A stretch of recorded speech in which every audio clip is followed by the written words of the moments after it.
The presenting sponsor of Real VC is iGUIDE, fast and accurate 3D tours. Find out more information at upmarket.media/iGUIDE.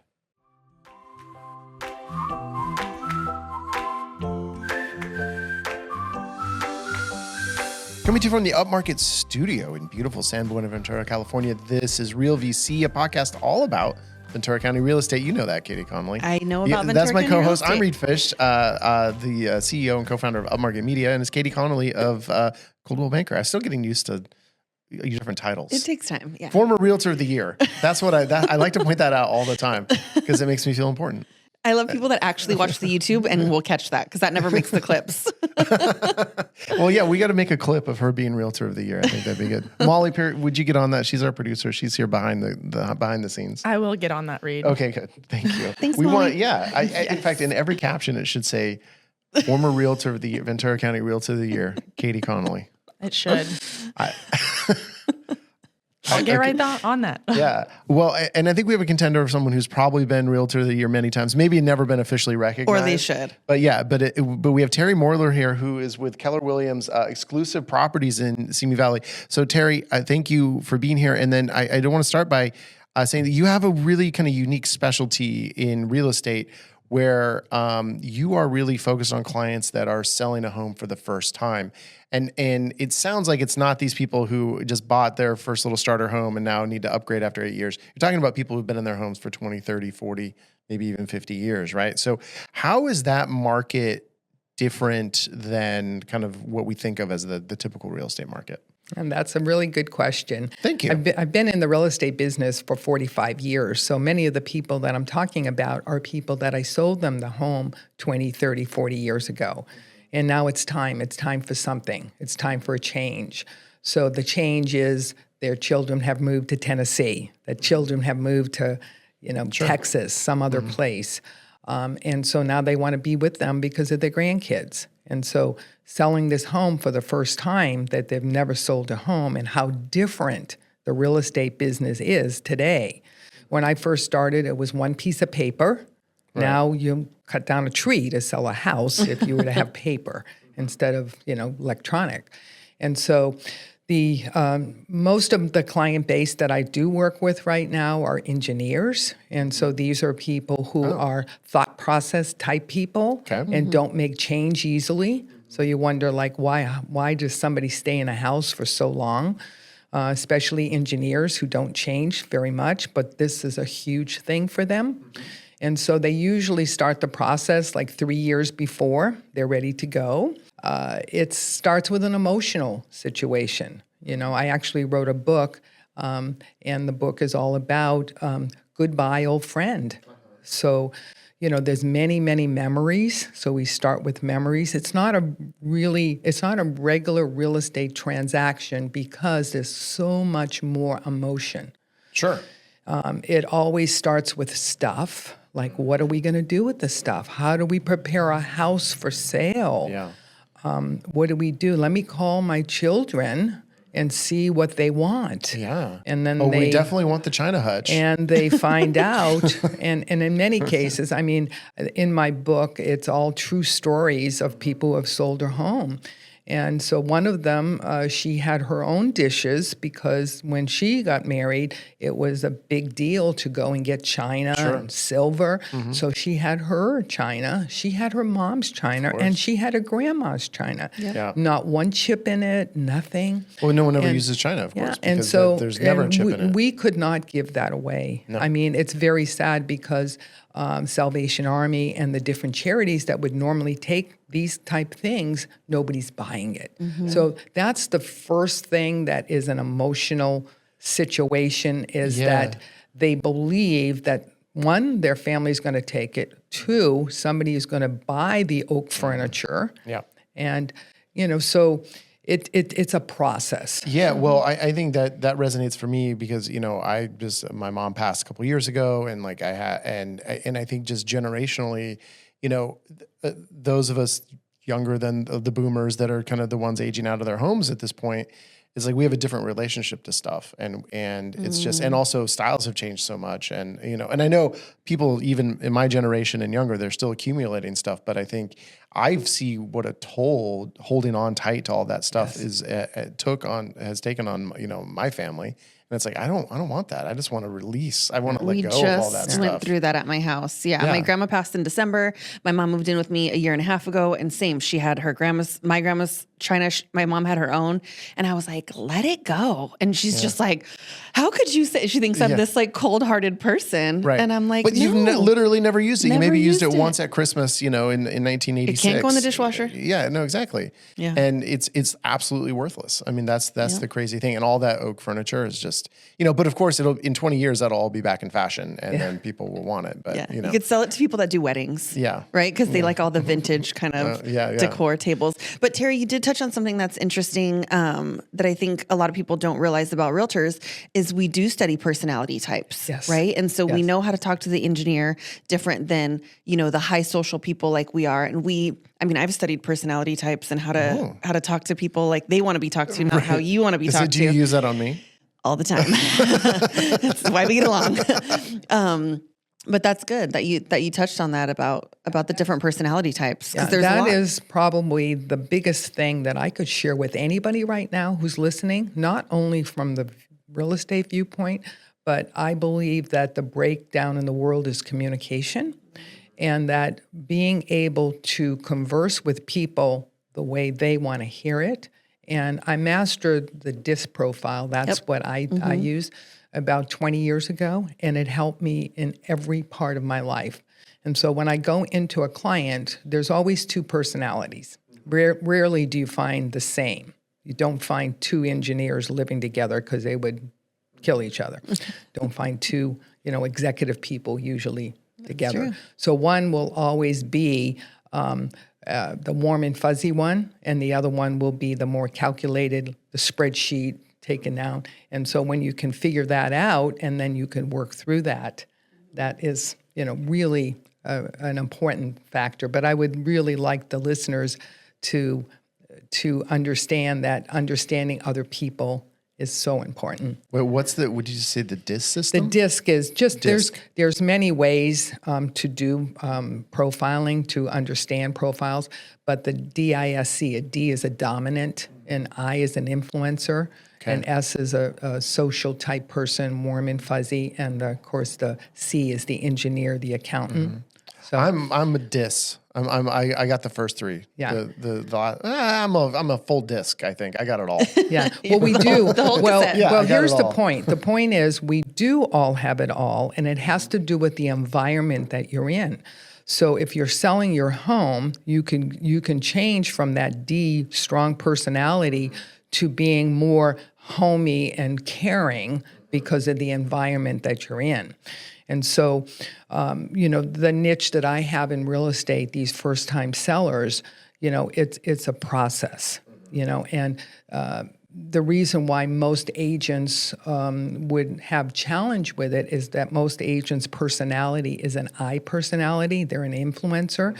But when you take a move like this, it's an emotional thing to start with. Mm-hmm. And, I sit down, I have an initial consultation with someone. It's all about, what's important to them. Why are you selling? I mean, tell me what's important about doing it now, and how do you see this thing happening?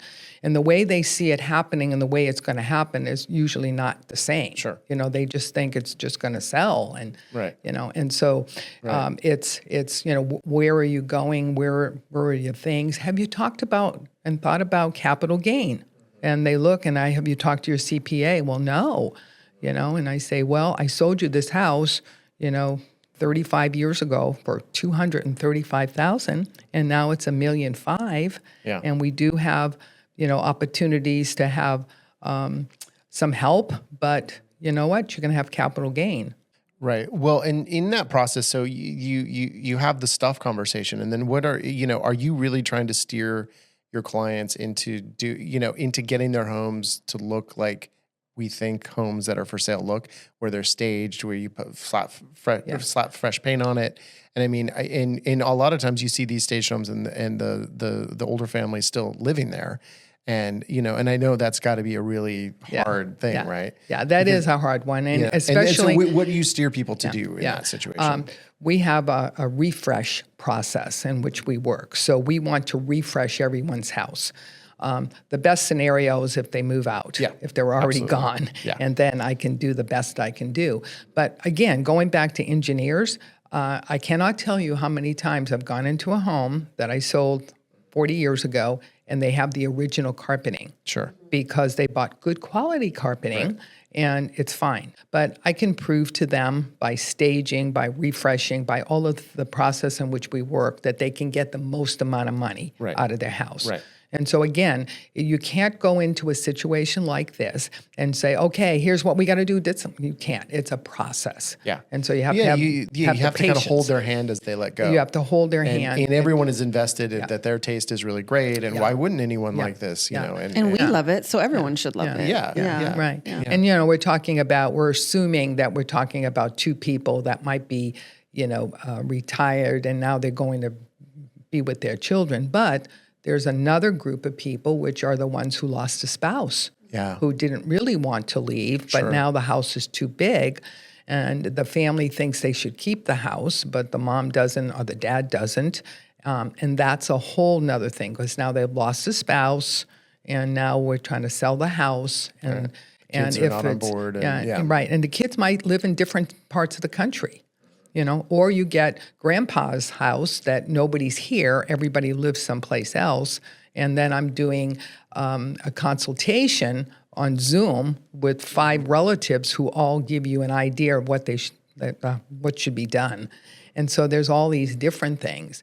If I had another occupation, I'd be a psychologist. I feel like we talked about that on the last episode. Because it really is. No, I mean, absolutely. And again, going back to the personality profiling and understanding how to talk to people during these stressful times. And again, it has to do with the environment.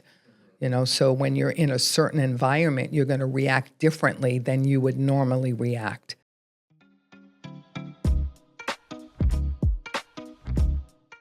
Hey, if you're looking for a 3D tour option, at Upmarket, we've been loving iGUIDE lately because iGUIDE is accurate and it's thorough and it's a great user experience for any buyers that might be looking for a home online. The 3D tours are such a great way for buyers to really get a scope of what the space looks like. They can walk through it. It's such a great experience. And then also what we're loving about iGUIDE is the site plans that we're producing for that. So it's the first, kind of easy tool that we can use that's going to give you an accurate site plan for what that whole property feels like and looks like. So, and the other great thing about this is that iGUIDE is platform agnostic. You can show it on the MLS, you can show it on Zillow, on homes.com, all of the different major platforms where buyers are actually looking for homes. So if you want to learn more, and maybe you can even book one, you can go to upmarket.media/iGUIDE.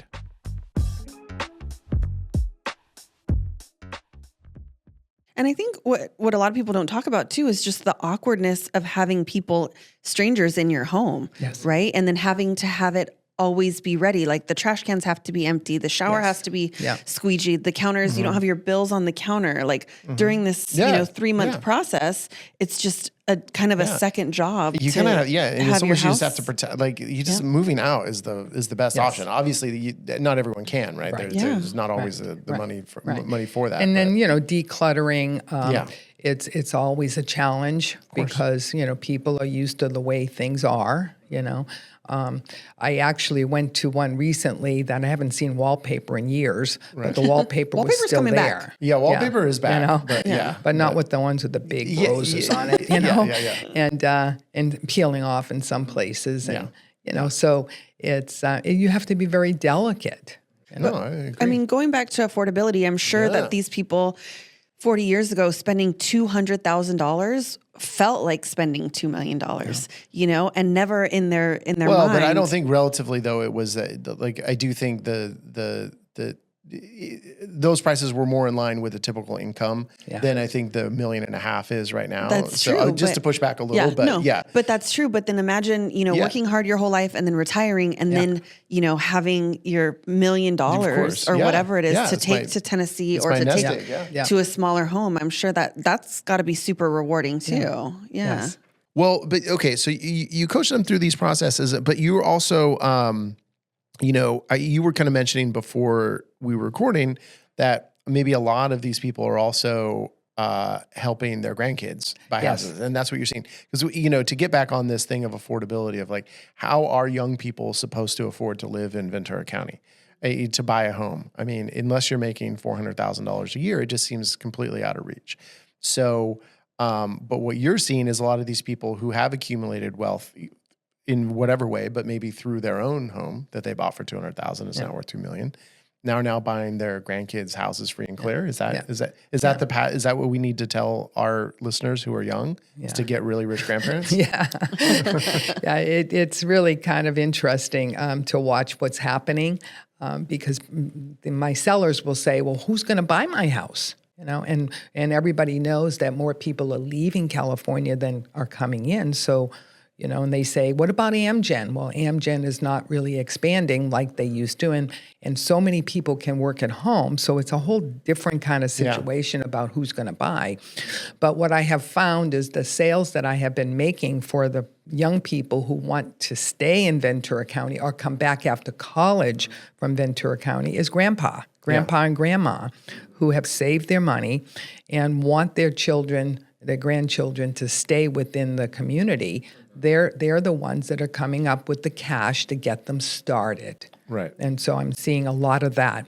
And then we have a lot of people coming from West LA and Santa Monica. Sure. Young families that are just having a family. They work at one of the .com companies. They can work at home. And so they're coming and, they don't have to pay for private schools like they would have in Santa Monica or West LA. And they can come here for a high quality of living. So those are the people that we're marketing these homes to. So you're seeing first-time buyers come from West LA, which we've talked about before, and other places. But that kind of mid-price range, bigger house that people have grown out of, I see that kind of being like the step up home too for a lot of people. Like maybe they started it with a condo, and then they're going to get this 4-bedroom like house with a backyard and maybe a pool if you're in Conejo Valley. Are you seeing that as well? Not as much. Interesting. Yeah, I'm not seeing as much as of a move-up buyer. So, and when you think of a house that's, $1.5 million, I mean, in the Conejo Valley, an entry-level house is $1.1 million. I mean, so that's a first-time buyer home. Right. And so even if you're in a condo, and one of the problems that we're faced with, and I'm sure in Ventura and Oxnard too is the same, is that the HOAs on condos are all messed up because of the insurance. And so it's hard for these people to sell their condo to move up. So we're not seeing the move up buyer. I'm not seeing somebody calling me up and saying, I'd really like to have a house with a pool. It's not like it was. The business is very different than maybe 20 years ago. I agree. Well, and you were saying too that you haven't seen a loan. No, I have not done a loan for a client for a couple of years now. All of the purchases are by cash. Right. And then a lot of those, so if people are not doing loans, it is, people who have sold something or, people who have just money, or it's grandpa and grandma. Yes. Yeah. And I guess I shouldn't say I'm not seeing loans. I have seen parents carry the financing. I've seen that too. Right. Okay. Yeah. And so the parent can carry the financing at 4%, which is more than what they'd get in the bank, which is better than what the child would do. Right. And, and it has to do with how many children they have. Okay. If somebody only has one child, then there's no loan. We have no idea what that's like, only having one child, right? And I'm like, wait a second, I have one child. What are you talking about? Child. Yeah, I know, I'm exactly, joking with you. Yeah. But when people have 2 or 3 kids, they can't they don't have enough money to give every kid a loan. Well, spoiler alert, I don't have enough money to give my one kid. Yeah. So I'm working on that for But my they one. either help with the down payment or but they can carry the financing and I have to get my own down payment first. And You're getting there. yeah. Yeah. Yeah. Yeah. You know, this show's going to do it. In my background prior to real estate, I was a lender. And I was in banking, and then I also had an income tax practice for my first 20 years in real estate. Okay. And so it really makes it more unique when I'm sitting down with a client, and I always start with an initial consultation. But all of these things come into play, so it's a little different than maybe an average real estate person who might be asking if you want a 3-bedroom, 2-bath house. I'm sitting there trying to find out why you want to do this and trying to structure it like I was an engineer. And I think that's probably why they appreciate your expertise and your professionalism. Well, you know, with your history with this and the amount of change you've seen and kind of how these, you know, deals are done and, you know, who's buying and what's the path forward here? Because what I'm hearing doesn't exactly sound sustainable. Like how are we going to keep these prices up? How are there going to be people to afford them? And just what you're saying, like when you're thinking so hard about how are you presenting a home so that it actually can work for a buyer? I mean, that to me is like, look, they're just on the edge there. Yeah. Right. And so if you're saying if it doesn't have an updated bathroom, they just can't buy it because they're never going to be able to update that bathroom. Well, then I'm like, well, should that person be buying a house then, you know, for that amount of money, right? If you can just barely do it, you could really get in under your head. And if we see prices drop, I mean, it doesn't really seem like that's going to happen, but none of us have a crystal ball. We can't know. You know, what do you see as the path forward for affordability or even just sustainability to have vibrant communities that are full of, you know, not just rich people? Yeah. That's a great question. That's a great question. And I'm asked that question in some shape or form every day. Okay. And so here's my initial answer. My initial answer is that I have a crystal ball. Perfect. Because my clients really think I know everything. Yeah. I have a crystal ball, and unfortunately it broke. And, it broke during the pandemic. Yeah. And the parts are still out in the supply chain, and I haven't been able to put them together. And so my answer to almost everything is it depends. That's, you know, and when I start off my initial consultation, I always say a lot of what I'm going to say when you ask me a question, it depends. And and basically what I'm saying is that, you know, the world right now is upside down. I mean, and it depends on, you know, what you read, how you read it. The information is so attainable to us, and it depends on how we look at it. And I tell people, you have to do what's important for you. Let's talk about you. Let's talk about, and then I will help you create what it's going to take to get your home sold for the most amount of money and with the least amount of inconvenience, you know, in the quickest time that you want to have. It's a crazy thing out there. I mean, right now I am watching, I don't know about you, Katie, but I'm watching the market grow. Okay, we are seeing many more listings come on the market than are being sold. Right. And so, and I think there's a fear out there that's really not necessary, but they're fearing that maybe they need to do something. Now, where they're going to go, I don't know, you know, in general, unless they're my clients where I help them know where to go. But it's a different kind of a market. And I'm thinking, I've seen in 45 years, different cycles. We're in a cycle which I can't predict. Sure. Because there's too many factors that we have zero control over. We can only control ourselves and what we need to do. Barely do that. Yeah. You know, and so, you know, just what's important is get your house on the market, have it perfect, because that's the buyer that needs to come, and then know where you're going. Like I said, I mean, you have to love working with these type situations because it's not readily like tomorrow you're going to sell somebody's house. Well, you're playing the ultimate long game. Yes. I mean, not only are you waiting, you know, 30, 40, 45 years for this person to sell, but you're starting that process, so it sounds like 3 years before they're even going to sell. Yeah. So you've been, you know, in these two buckets working on it for decades and then working on it for years in the nitty gritty, the fine tuning of it. So It's true. Yeah, not everyone has that kind of patience, I think. Yeah. Yeah. Because real estate, man, people are in it for the quick money, right, Katie? That's That's you. Yeah. Really quick and really big. Yeah. It's the opposite of that, actually. Yeah. Yeah. Well, so you said you're into technology. Are you also on Instagram? Where can we follow you somewhere? On Facebook? Facebook, sure. Facebook, Yeah. That's And where where all those first time sellers are. Is Facebook. They really They're are. not on Instagram. Yeah, they are. They're not And they're on not on Instagram. TikTok. Yeah. So we can just look you up on Facebook if we want to follow what you're doing. Yes. Yeah, and contact you for your book. Your book is Yes. called. My book is called Katie, why don't you Goodbye, hold it up? Old.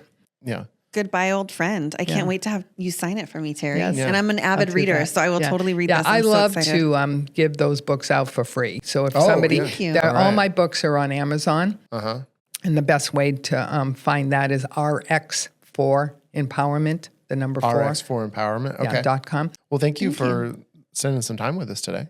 We really appreciate it. Well, thank you for the opportunity. Yeah, absolutely. And of course, follow Katie Connolly Realtor on Instagram, and then upmarket.media on Instagram as well. So And where do we find you? Read Fish LYSM. Yeah, that's my personal account. Always just so much stuff going on there. Yeah, well, thank you. And thanks everyone for listening. Thank you to iGUIDE for sponsoring. And we're going to be back once again, next week. We will have a show. Yep. We promise. All right. Thank you. Thanks, everybody. Thank you, Terry. Real VC is a production of Upmarket Media. This episode was produced by Molly Peart and edited by Tessa Nelson. Thank you for listening. Please subscribe on YouTube or wherever you get your podcasts.